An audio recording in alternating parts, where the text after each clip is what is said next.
So like it or not, these carbs aren't going to do themselves. So I think I better just get on with them. Much as I don't want to.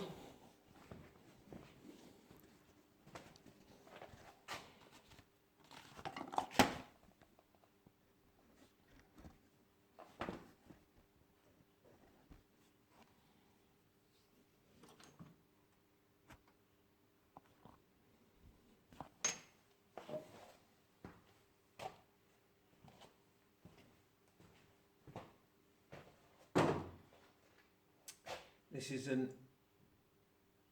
Fazer 600 on a W plate. I've basically taken the bolts out of the air filter box, which is just one there and two in behind here.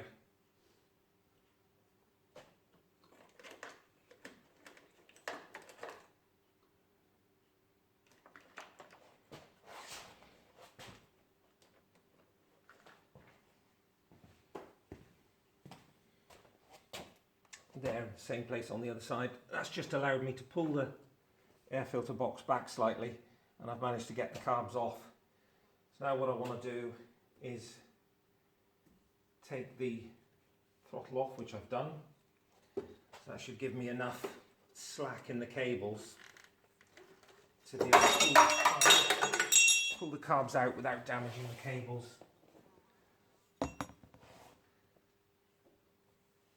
Taking off the choke cable.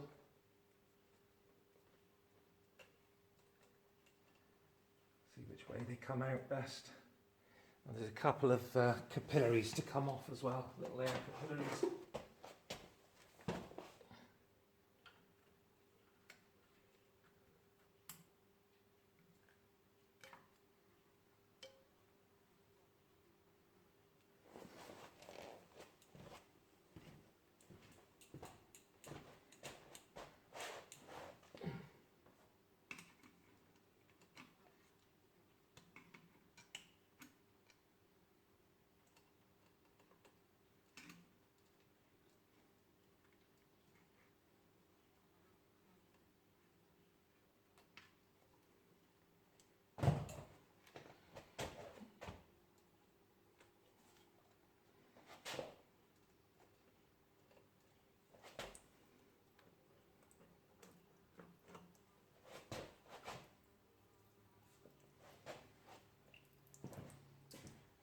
Water capillaries, it would seem.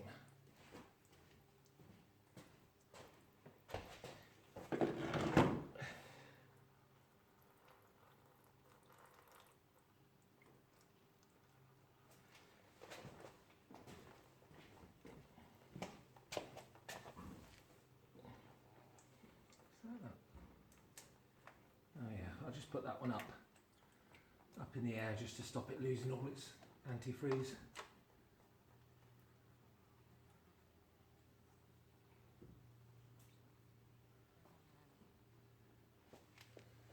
Should keep it above the level and just stop the antifreeze from draining. Right, let's see if they want to come this way first of all.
Still got the main petrol pipe to take off.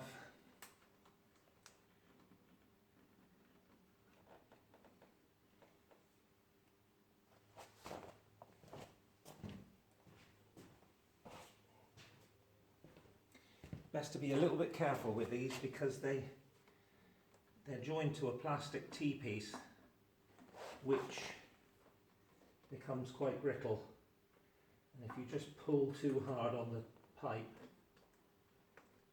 chances are you'll break that T-piece. So you want to make sure, well, there's a Jubilee clip right in the way there now.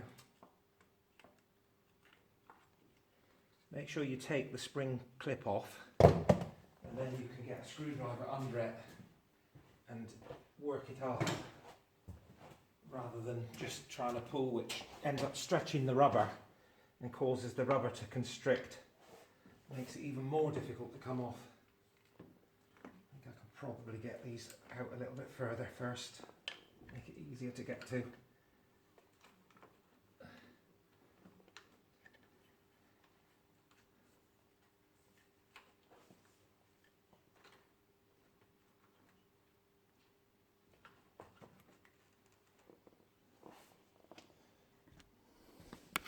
Right, so if you look in there, you can see that T-piece there is made of plastic, and if you bully that too much it will break.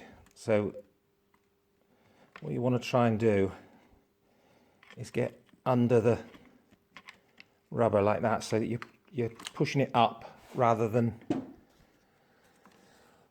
pulling on it, which causes it to stretch, and it actually causes it to go tighter. So there we go, we've got that more or less coming out now. I think I'll leave these pipes attached for now. Just pull them out.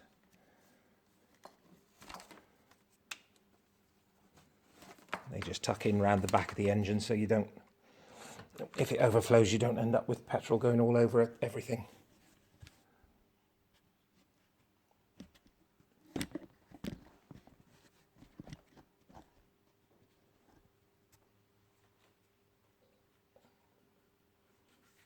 Bit of a struggle to get the cables through and out under the frame, but it is easier to do the cables with the carbs off. You can do them in situ, but it's hard to do because you can't really get to them. So it's just easier to do it this way. Pull the cables through, so you've got plenty of slack.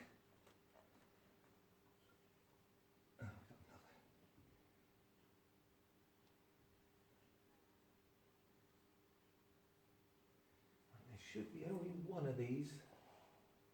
Oh no, they don't. None of them need to come off. I was going to say there should be only one that needs to come off, but none of them need to come off. Right, okay, so now we can start working on these.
That one's been over tightened,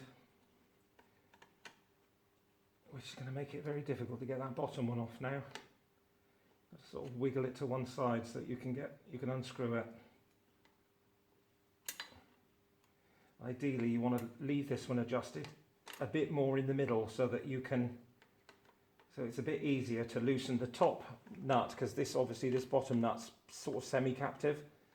So if you leave it so this one's screwed down a little bit, when you come to remove them, it gives you a little bit of access to be able to roll it up without having to move this bottom one, because it's hard to move the bottom one, because as I say, it's in a sort of a semi-captive bracket. But there we go, he's out. Right, so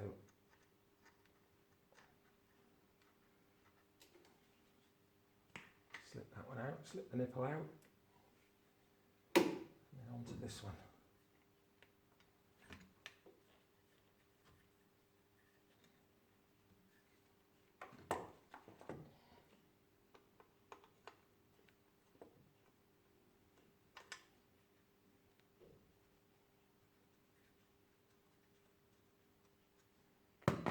That one was loose enough that I could get that out.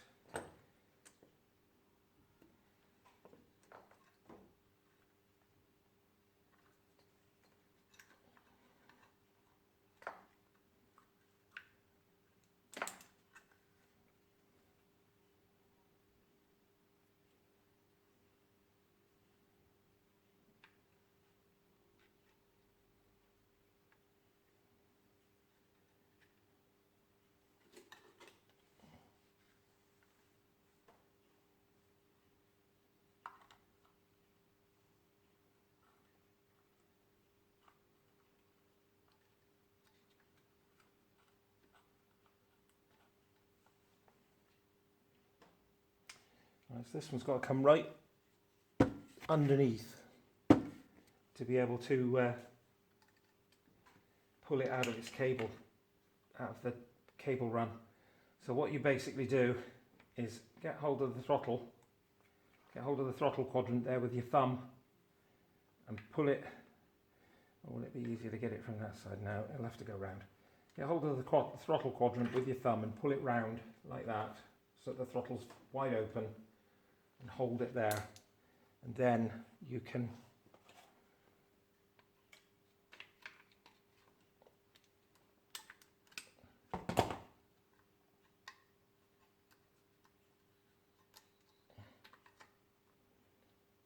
should be able to pull the cable all the way through. Not easy. Killing my thumb, so I have to relieve the pressure off my thumb for a minute.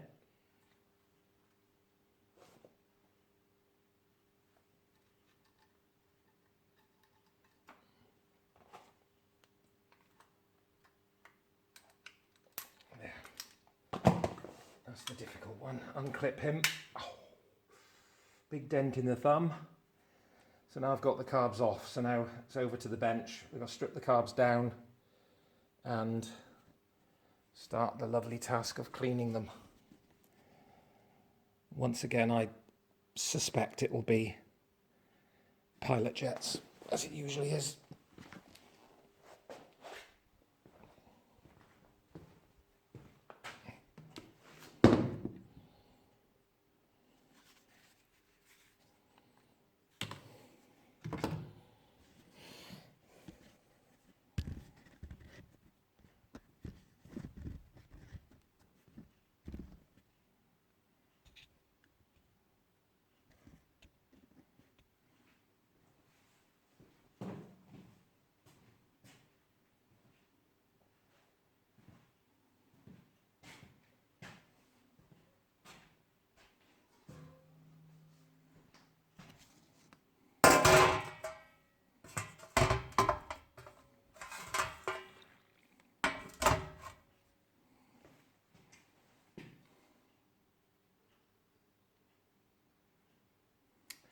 I think I might just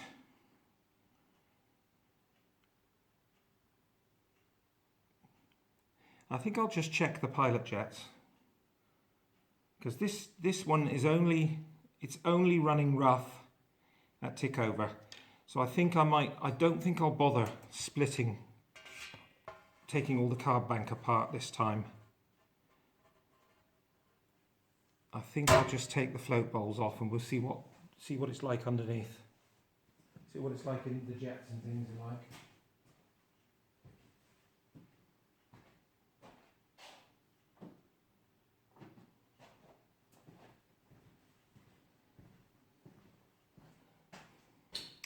If I don't find obvious fault with the jets, I'll go further. But if, as I suspect, I find the pilot jets are partially blocked, I think I'll leave it at that.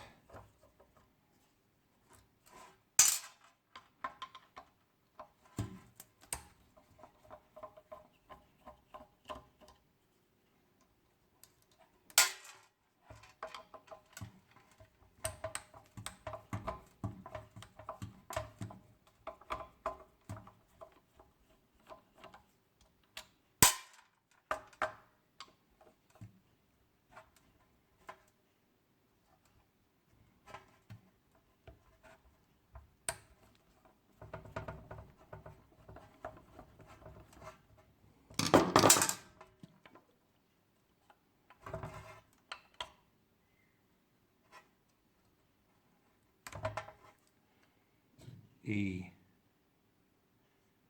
Wow. Perhaps we will have to go all the way.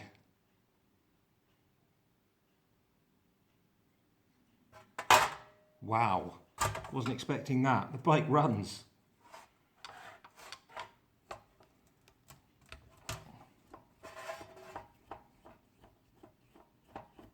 I'm hoping now that those jets are going to be okay. See, this is the next time somebody tells you that ethanol in the fuel is a good thing, show them this video. Look at that carburetor.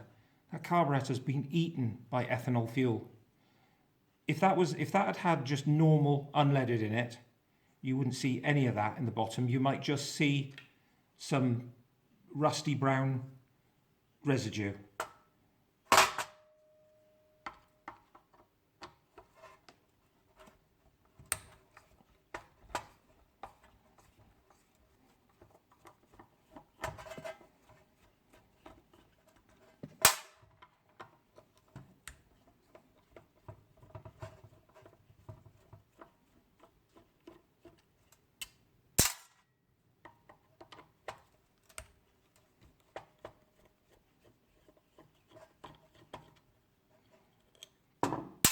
There's a guy on YouTube, calls himself Project Farm, and he did like a giant test on the various fuels, and that, what you see there, is exactly the result that he got from E10 fuel. Well, in the UK we've at the moment only got E5, but E10's on the way.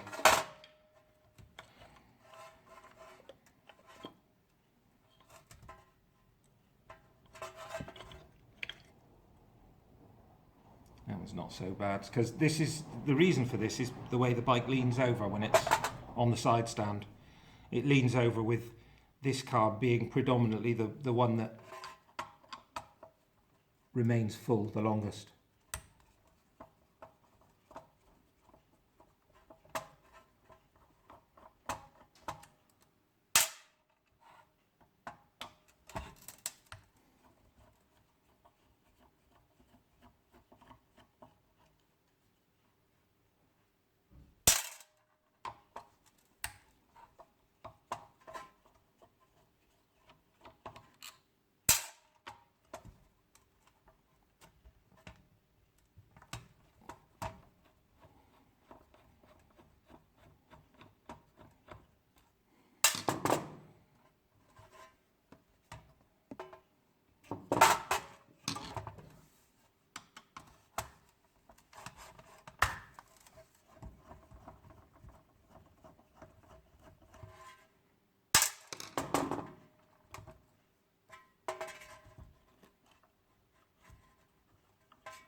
See, they're getting progressively better because these ones will have evaporated sooner and not absorbed so much water.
It's quite amusing really when you look at this, because you've got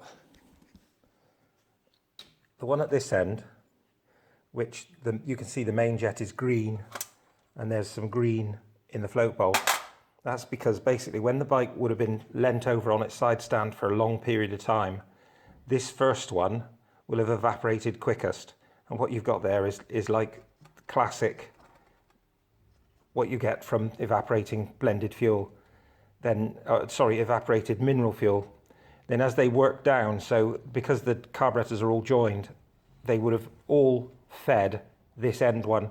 So this end one would have got the largest concentration of water and ethanol and crap that was basically in the other carbs would have ended up in this one. And so this one is the one that's got the most damage.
Right, so let's start off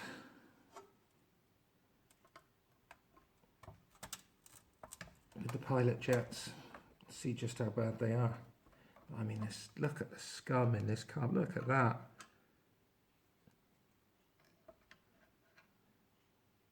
Look at that.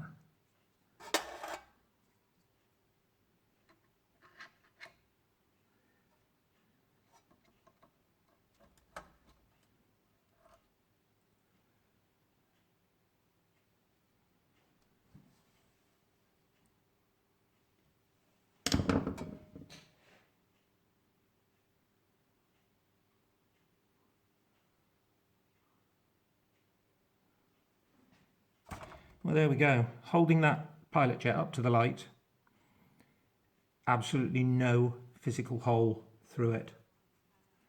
So that's been completely blocked with limescale.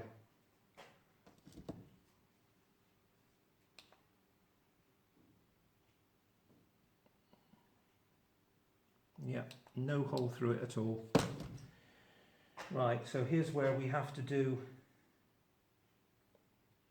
the thing that makes all the old school mechanics run for the hills. But unfortunately, this is a modern phenomenon and we have to treat it differently. I've seen so many people have sent carburetors off to have them sonically cleaned and all sorts of things, and they come back and the problem persists.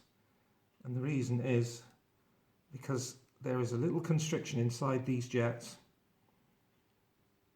inside these pilot jets, and what ends up happening is it just, where you get the water evaporating, as you can see, look at that. As that starts to evaporate and it starts to leave that kind of crap in the bottom of your carburetor, it does the same inside these jets. And the hole inside these jets is so small that it gets blocked. And on some of them where you can actually see it, you would swear there's no hole there, and there's no hole meant to be there, but there is meant to be a hole there. And it's taking some unblocking.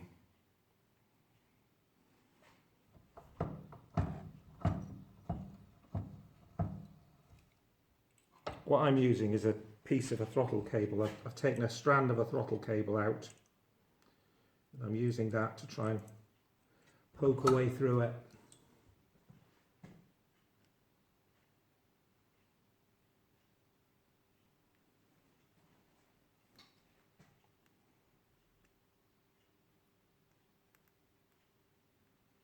It's working its way in.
There we go. See him coming out?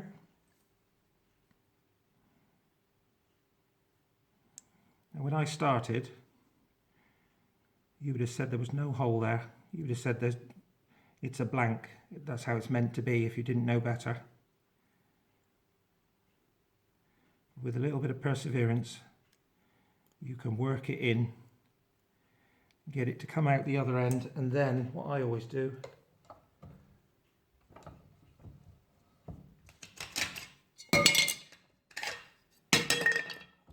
is stick one end in the vise, one end of the cable in the vise, grab hold of the other end, bottom of the jaws, maybe they'll grip it a bit better.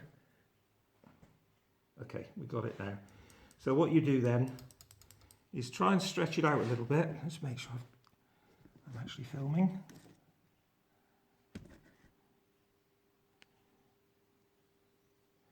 Stretch the cable out a little bit and then just run the jet up and down the cable a few times, twisting it, and it's getting easier and easier. I mean, it is effectively drilling out the jet, so you don't want to go too far, but you want to make sure that this jet is completely clear. Fortunately, the lime scale is softer than the brass, so it will clean out. See, look at that now. Look how easy that is to move now. And yet it was all I could do to push that through before.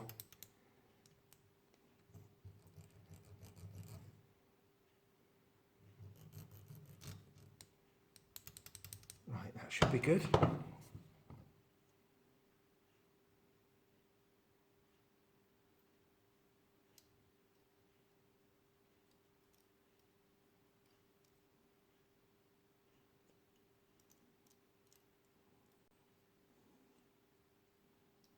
I'm just going to have to cut the end off the cable because I've flattened it in the vise and that won't pull through.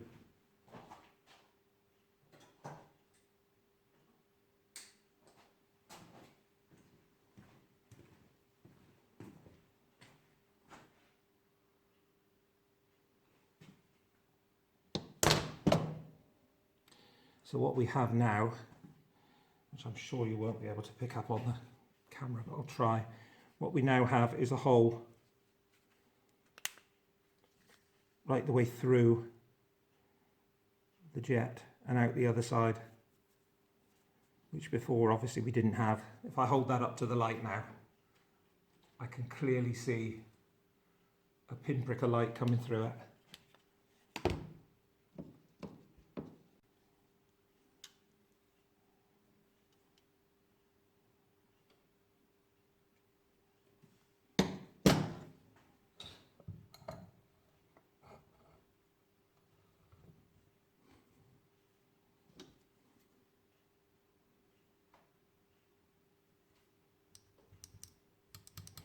Do it a bit more because I'm not convinced it's quite clear yet. The other thing you can do to make it a little bit more aggressive is to just pinch the steel cable a little bit, and that will make it a little bit more abrasive.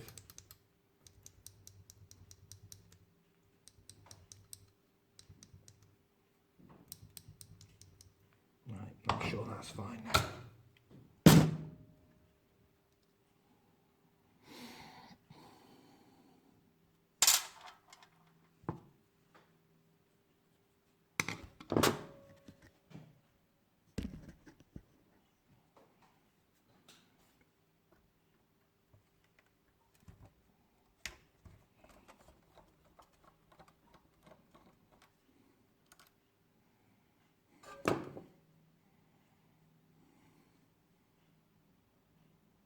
This one's got a tiny hole through it. If you look, you can see there's a very small hole through. So as I suspect, it's probably only that carb that's really badly affected.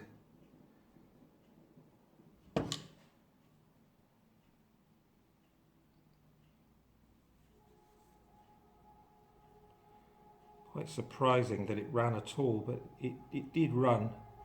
It was actually rideable. It just was popping and spluttering a lot at the bottom end, which was probably, well, that's not a very volatile mix. I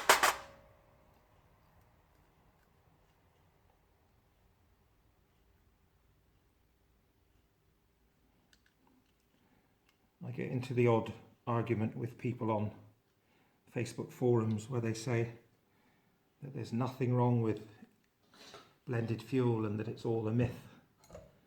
Well, I can tell you one thing.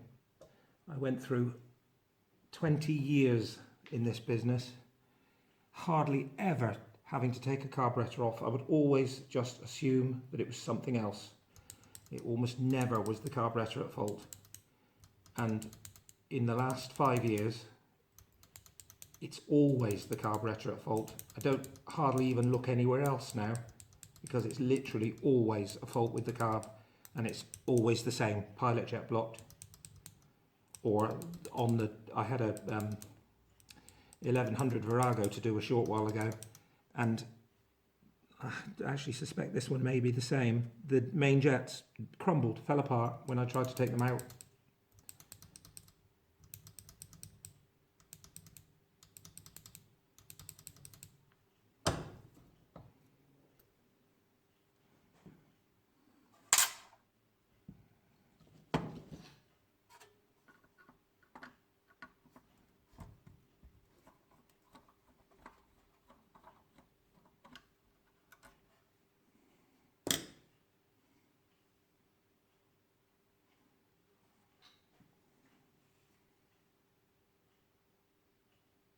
Yeah, that one again, tiny little pinprick.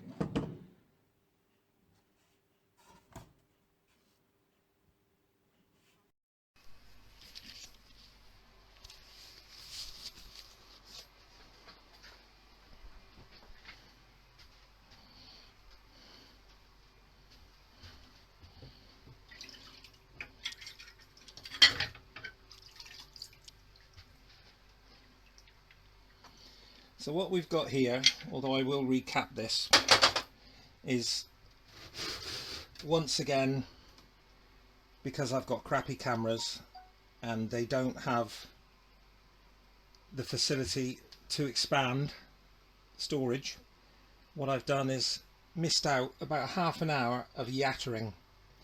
So what I've done is I've stripped the carbs down completely and I've put them in a bucket. I've put, well actually this is the best one, Kilrock multi-purpose descaler. I've poured that liberally all over them, and then I've poured boiling water on them, and as you can see they have come pretty damn clean.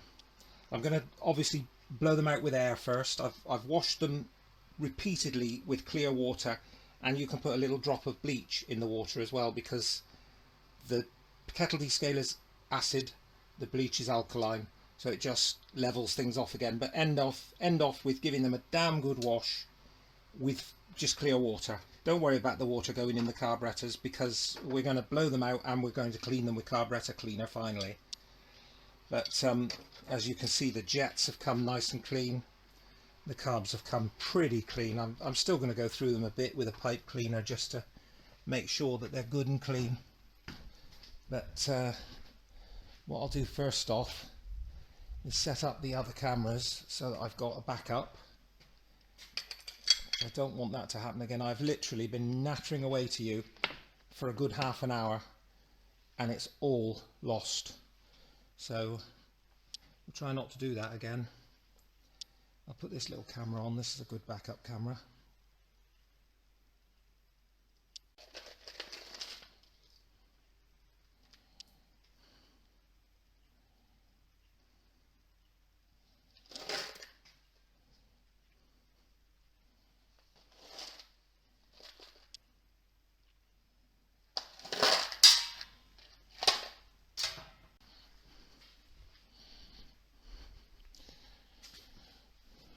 I'm going to put some vinyl gloves on now because I'm going to be moving on to carb cleaner, which is a bit aggressive.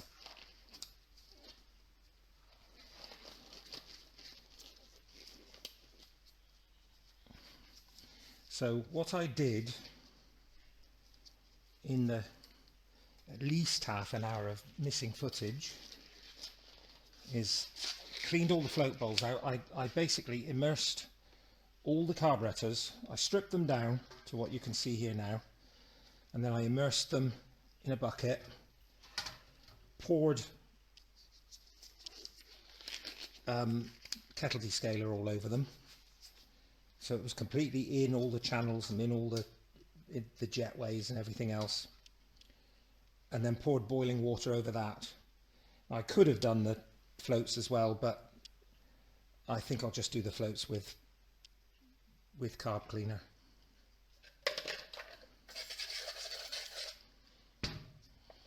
Kettle descaler won't hurt the floats. I don't really like to get it on the rubbers, that's the only thing.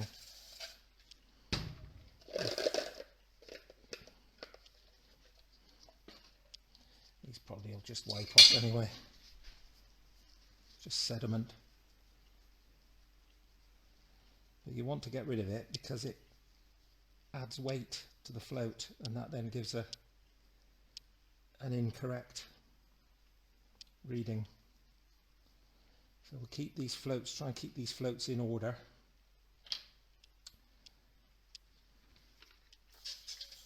Probably would have benefited from a bit of kettle descaler actually though. That one especially is quite minging.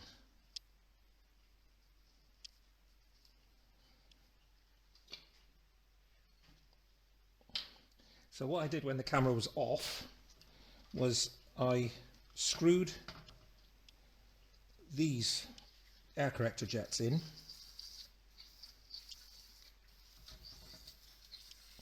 What you do is you put them in, and you using a screwdriver. One of them was seized up and I managed to get it to unseize, but obviously I've lost that. But okay, what have I done with all the jets? Oh, there they are. Yeah, so you can see the jets have all come nice and clean as well from the descaler. Now how the air corrector jets work is you have a rubber O-ring,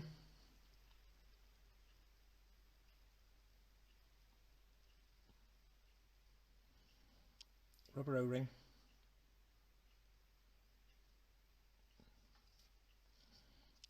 wants to go where it wants to go, never mind, eh?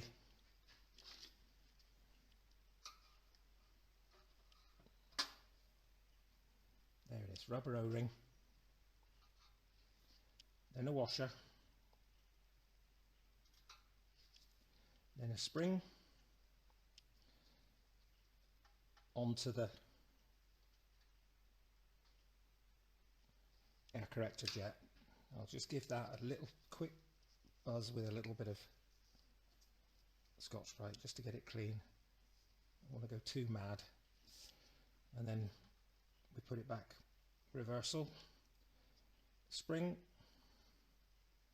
then washer, which we drop. That's why it's important to work over a receptacle, because these parts are very small, and if you drop them, you'll have a job to find them again. So spring goes on, O-ring goes on. God, I find it difficult to work in these gloves.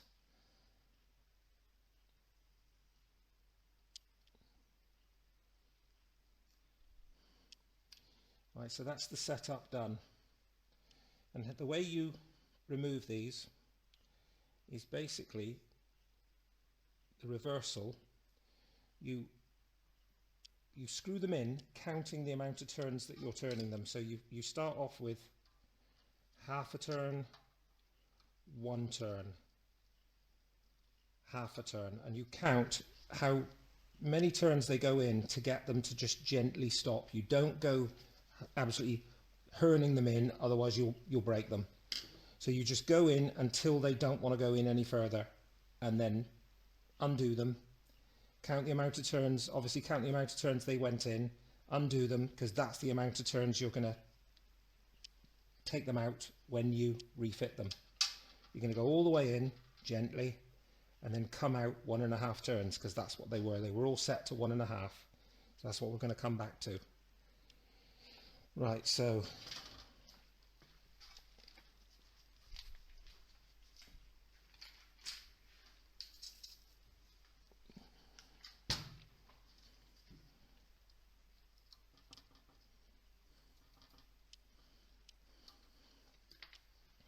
the first thing we're going to do is blast through everything with some carb cleaner.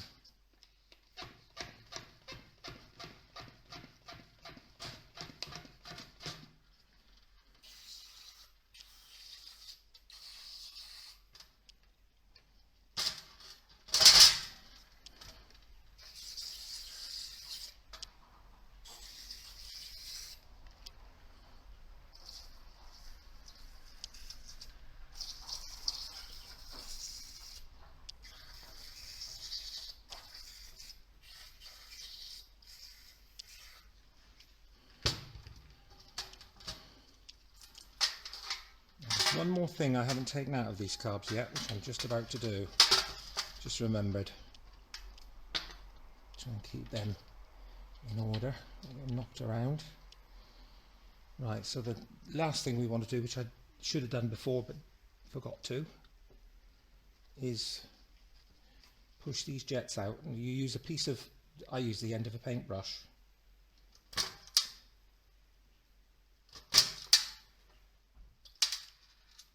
You want those out because you want to give them a clean.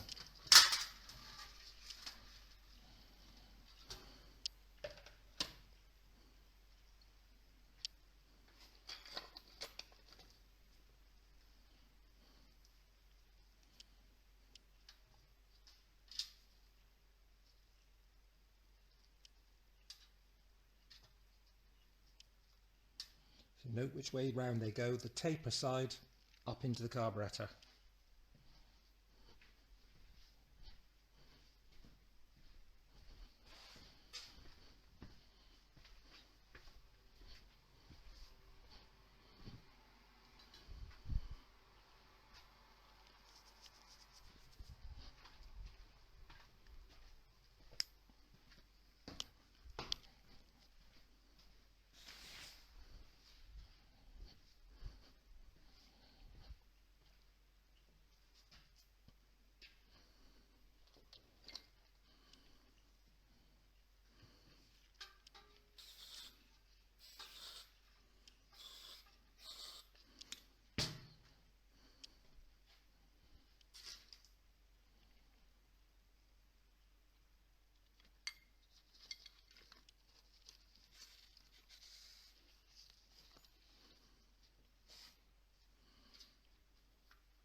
now we're going to put plenty of power clean through it to make sure we chase all the water out, because there's some parts we haven't dismantled, so we want to make sure there's no water anywhere.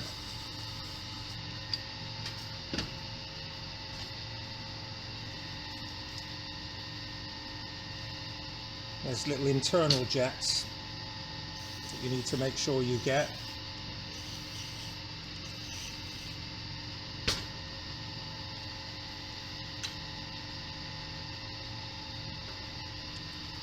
And very important is those little ones. You get the jet down in them. That's your air corrector holes. They're only tiny little holes. As long as you get plenty up through here, you can see it spraying out. They're not prone to getting blocked because there's no fuel in them, it's just air. But obviously they still want a good clean out.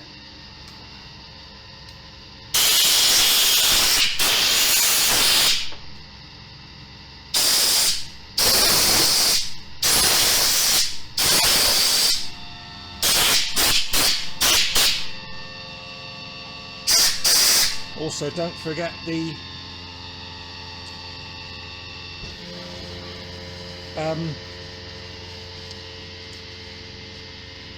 cooling ones. They can sometimes block up.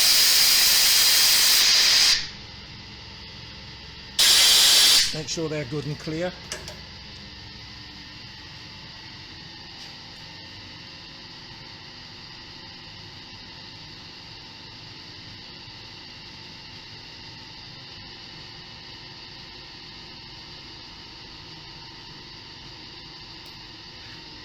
Just take one of those off so I can blow through.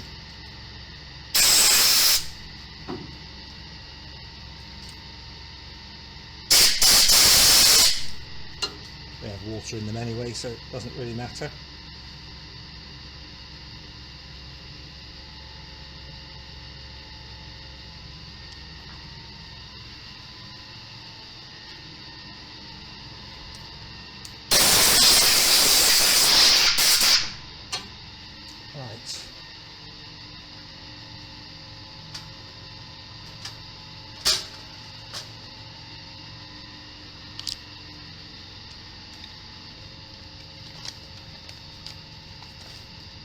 There he is.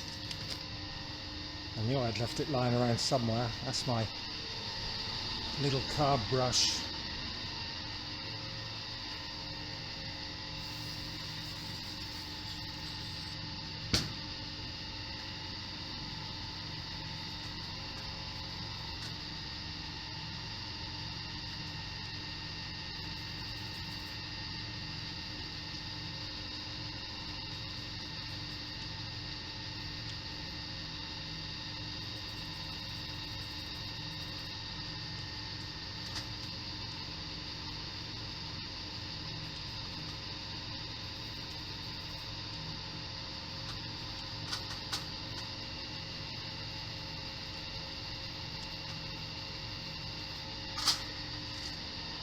Right, put him back where he belongs so he doesn't get lost again. That one's seen better days.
Right, so these, they've got one flat end, one tapered end, and they go with the tapered end facing up.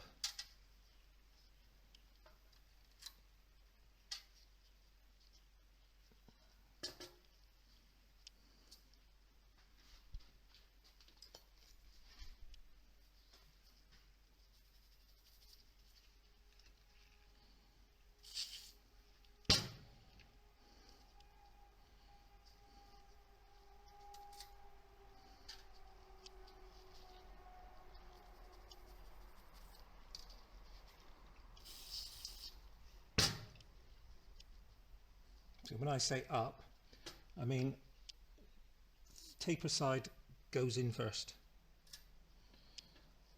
and then you want your little bit of wood.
I tell a lie. They don't go in taper side first, they go in flat side first. They won't actually go in taper side first because it's bigger. That was weird because they all fell out looking like they came out the other way round, but they can't. So they go in flat side first. Yeah. So make sure you get these flat side in first. And then just make sure they're in the seated in the hole.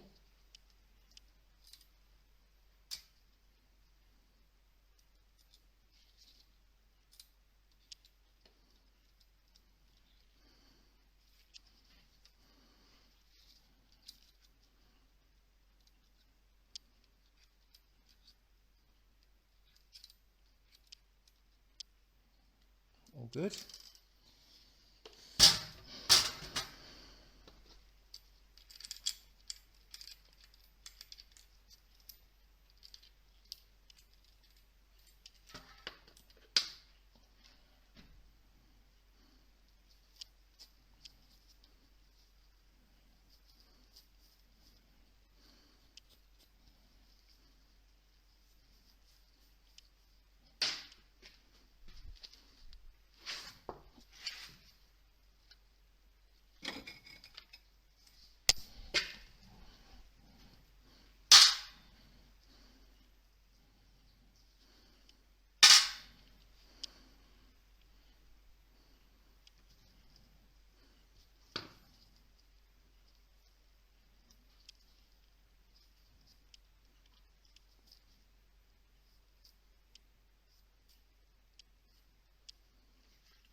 I wasn't going to take these apart because I was concerned that the main jets might break, but I'm going to take them apart. I've got some more main jets if necessary.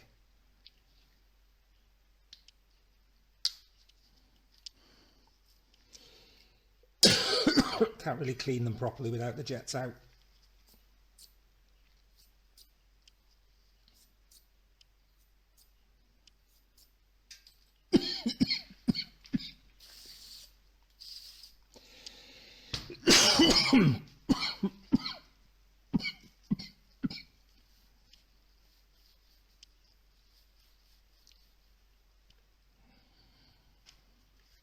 Just pay some attention to the little holes up through the emulsion tube, because sometimes they can get partially blocked.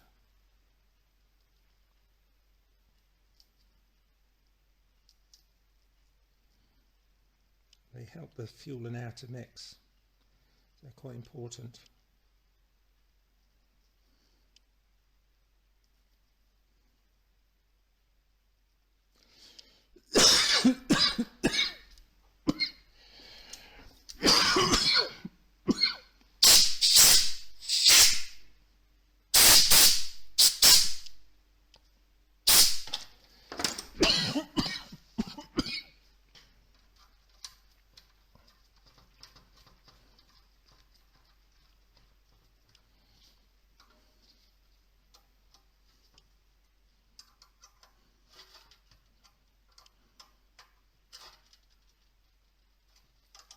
Whip that one back out and check those holes.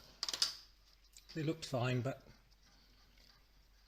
let's be on the safe side. I don't want to take the carbs off again.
All coming off so far.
Right, so that's the emulsion tubes, the emulsifying tubes.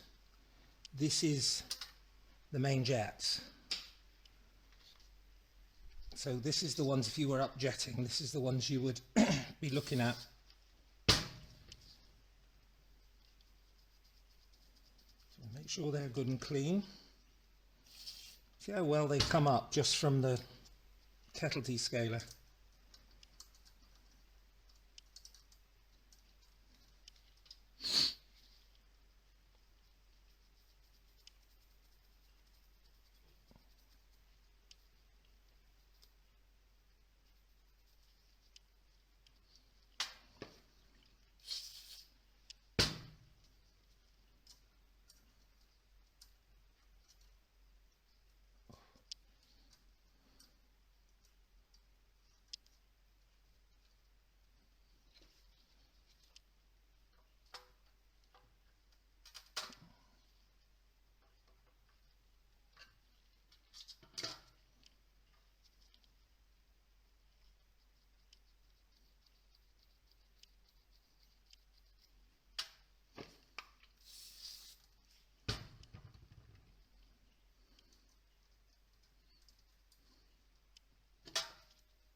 Stick the pilot jets back in.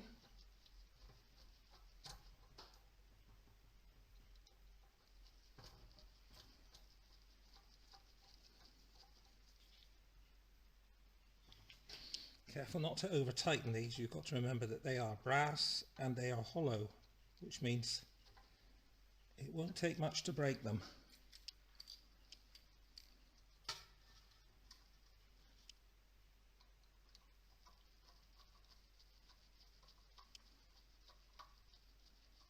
We start to get a very sore neck at around this point, so I hate doing carbs. I have to do them all the time these days.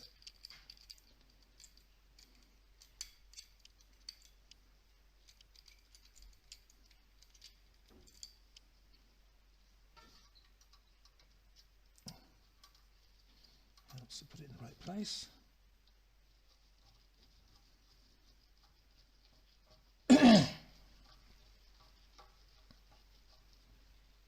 Just nip them up tight. You don't want them dropping out, but you also don't want them snapping off, so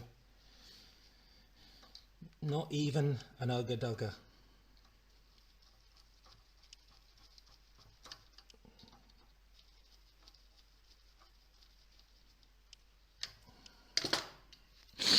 Right, let's get those blanks back in.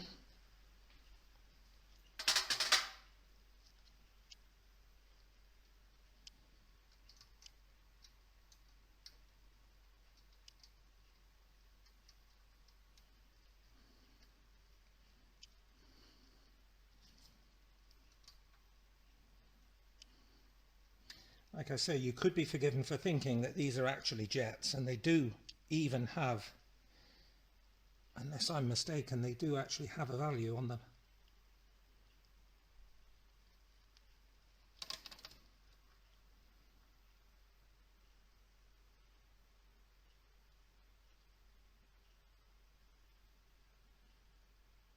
No, they don't.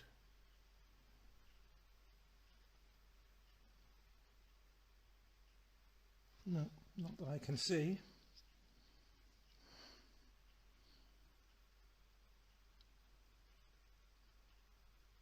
No, there's no value stamped on these, so they clearly are just blanks. I don't know why they make them look like a jet.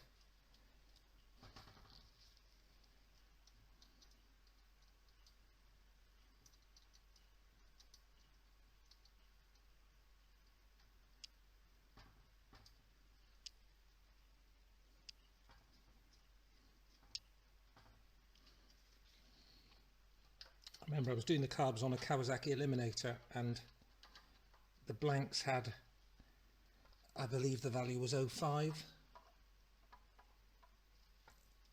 and because it had a value on it I was convinced that it should have a hole in it, but eventually looked it up online and sure enough they were described as blanks.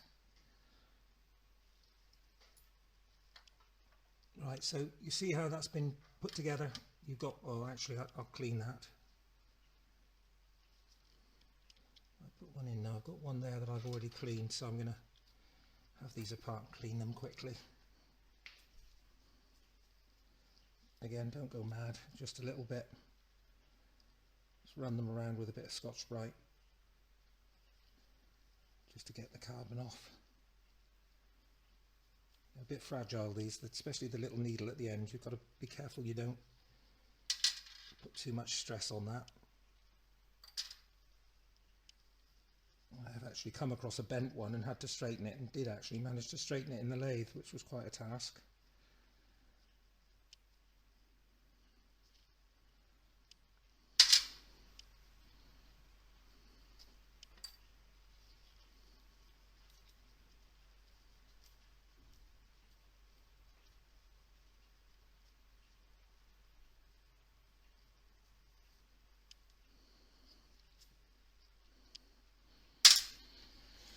Right.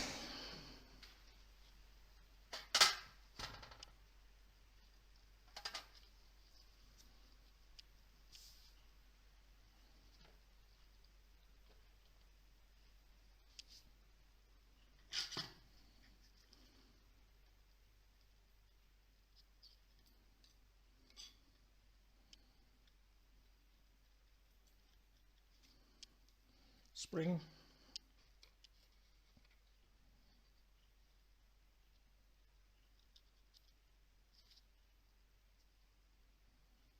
Washer.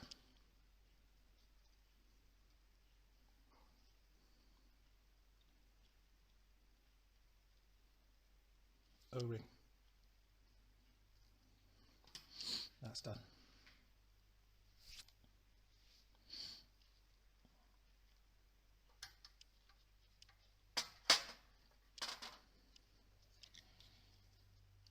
So here we go. Reversal of taking them out. Screw them in.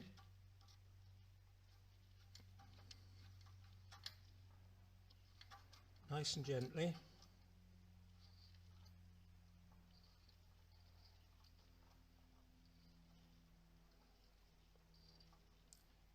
Don't put too much stress on them because you will damage the pin. Right, so that's stopped. I can feel the pins out at the other side, so I know it's correct. So now we go half a turn, 1.5, and we know that's correct because that's what we counted it out. So that's the other one I've already put back together.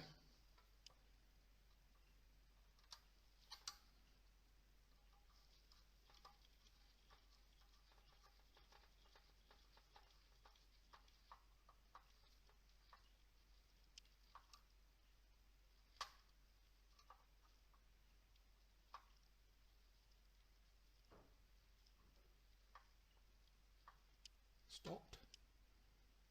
Yep, I can feel the pin. So half, 1.5.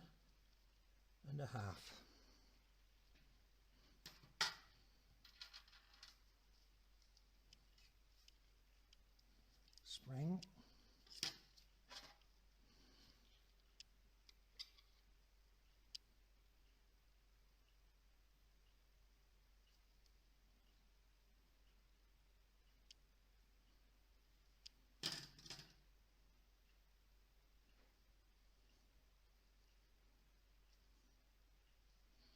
Washer and O-ring.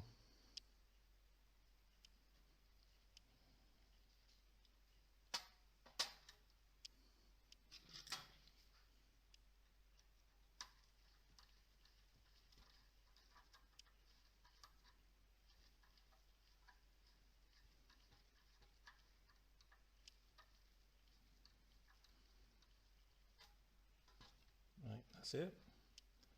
Yep, needles out. Half,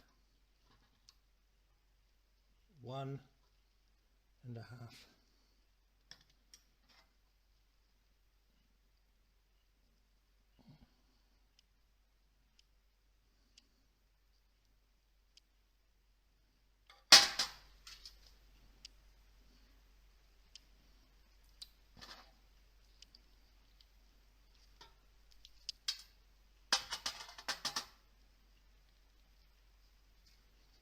Spring,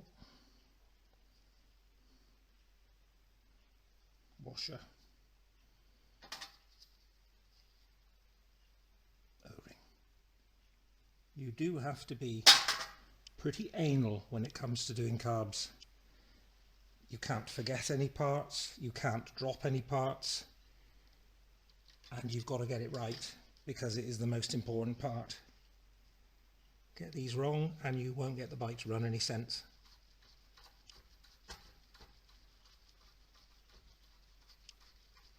This is like the lungs of a human.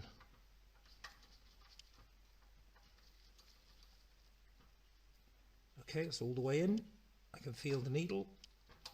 Half, 1, half.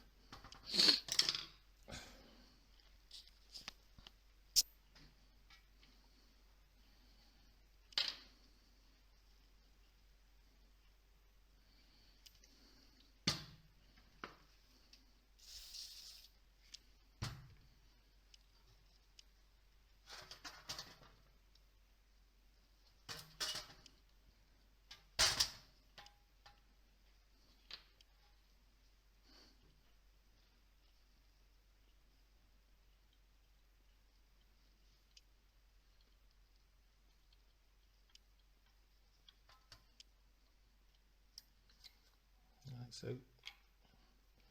I will go into a bit more depth with that on the next one to show you how they go together.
Quite important to make sure that that is clean as well, that the pin runs clean, because otherwise that will cause the float to jam.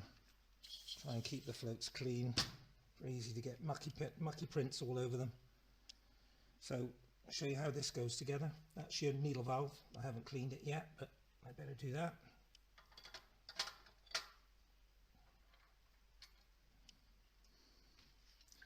Check it first of all to make sure it's not at all pitted. There'll be a ridge in it if it's pitted. Then what you do is you slip it on to the little tag there, and then keeping the carbs upright, drop it into the needle valve hole, seat. Neck's starting to hurt.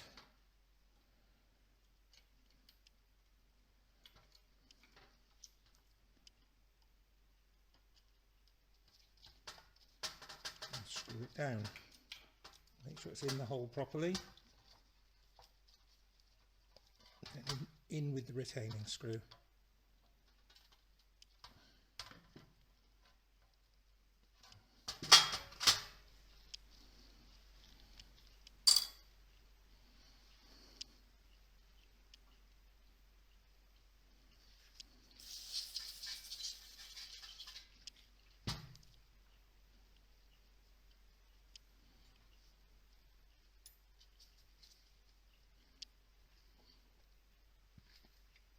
Good. These carbs weren't leaking, so I don't suspect there's anything much wrong with the floats anyway, but obviously I will have to just check the float height because I've been messing with it. But that was the reason why I made sure I put the floats back in the right place. I'm going to have to synchronise the carbs as well, simply because it hasn't been done for donkey's years, even though they haven't been apart.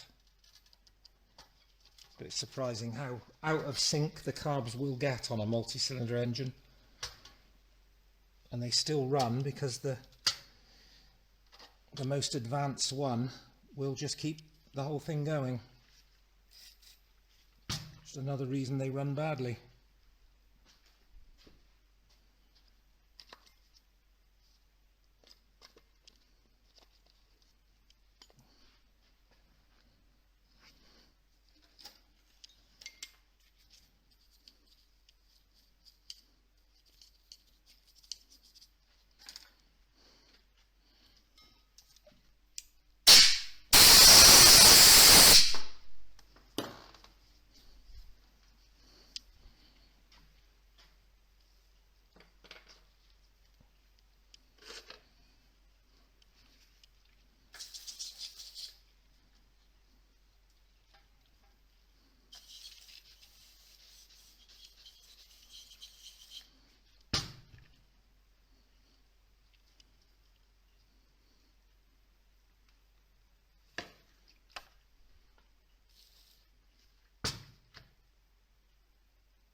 Right.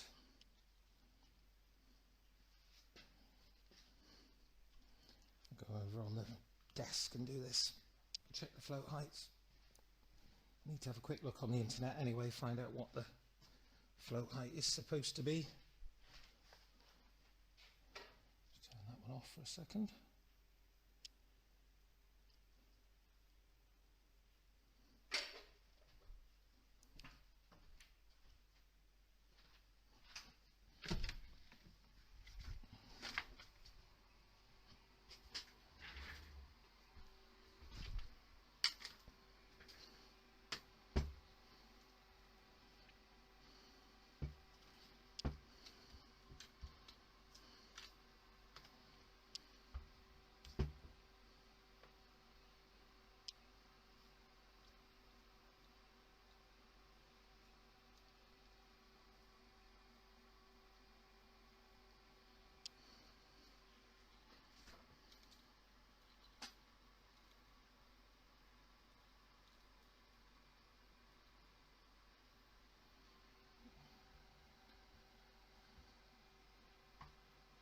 So, as you'll have seen from previous videos I've made, you don't turn the carburetors upside down to set the float height.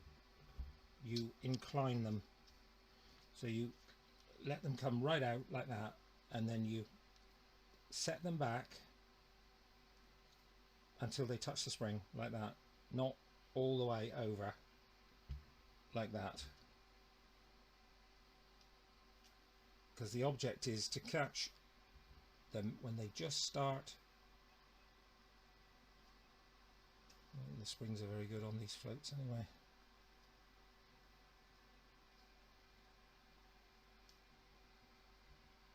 You see that?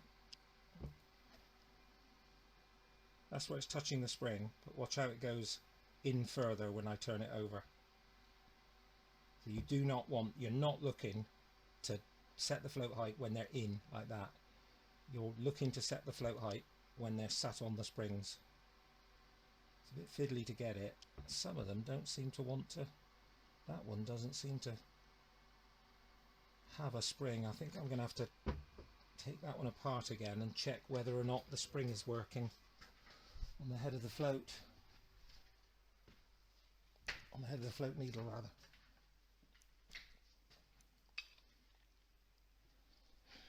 They don't always. Sometimes they're as blocked up as the rest of the carburetor.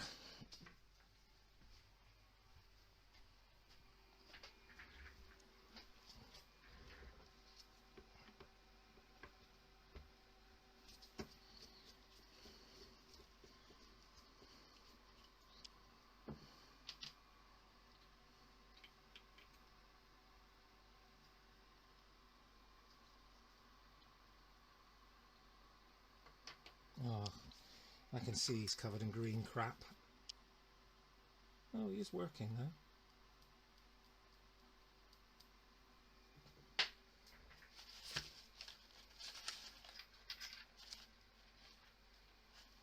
Some new ones here. I might just swap it for a new one if it's the same. Yeah, it's the same.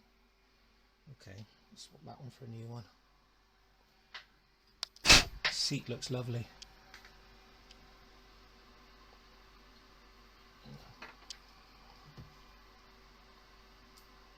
Yeah, spring's working fine on that one.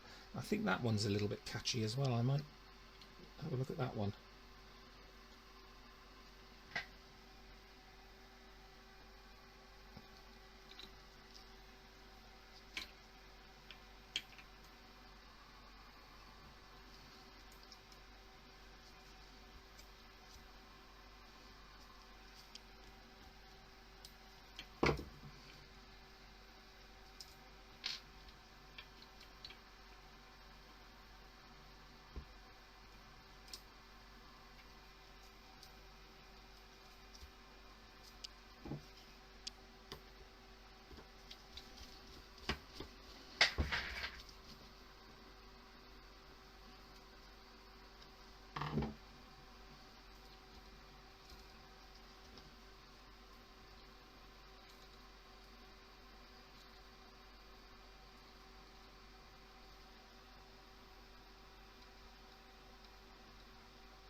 these have proven to be a little bit tough because the springs are very, very soft on them. I tried putting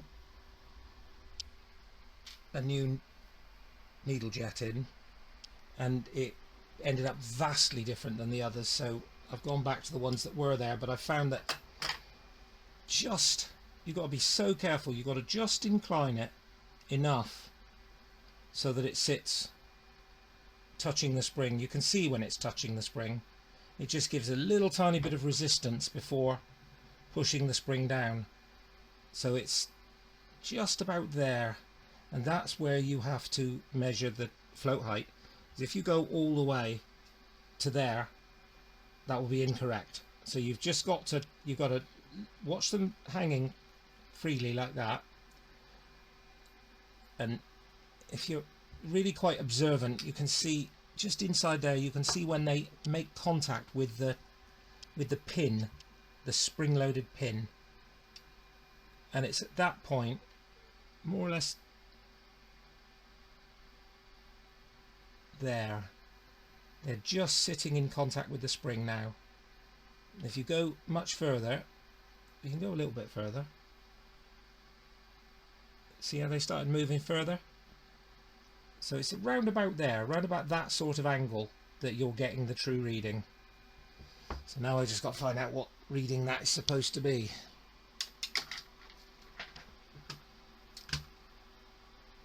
I think I downloaded a manual, but let's just have a quick look online. Well, somebody said 14 mil, but I just want to see if I can double check that. I'd like to get more than one source when it comes to the internet, because anyone can post anything on the internet. Right. They're saying you're going to have to do it with the clear tubes again, which I certainly didn't do the last Fazer. I must have found them on the last Fazer I did, but we'll start with 14 mil, see where we go from there.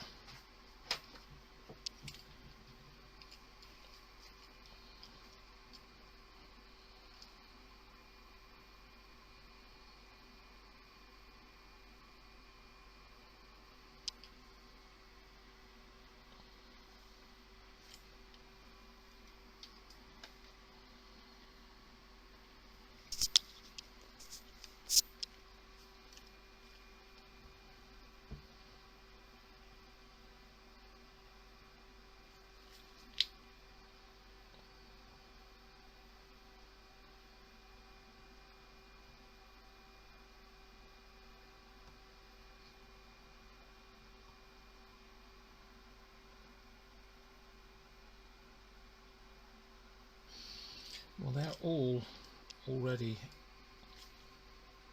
less than 14 mil.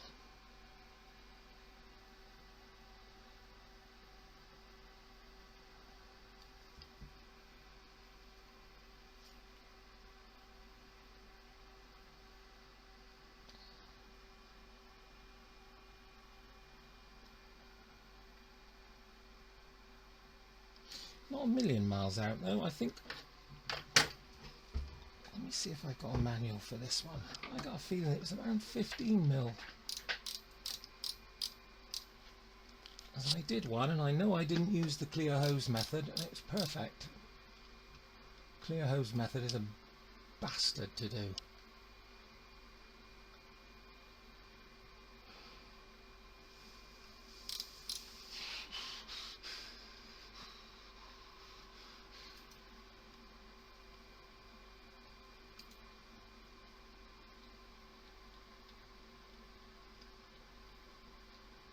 It's an accurate way to do it, mind, because it's telling you exactly what's actually inside the carbs.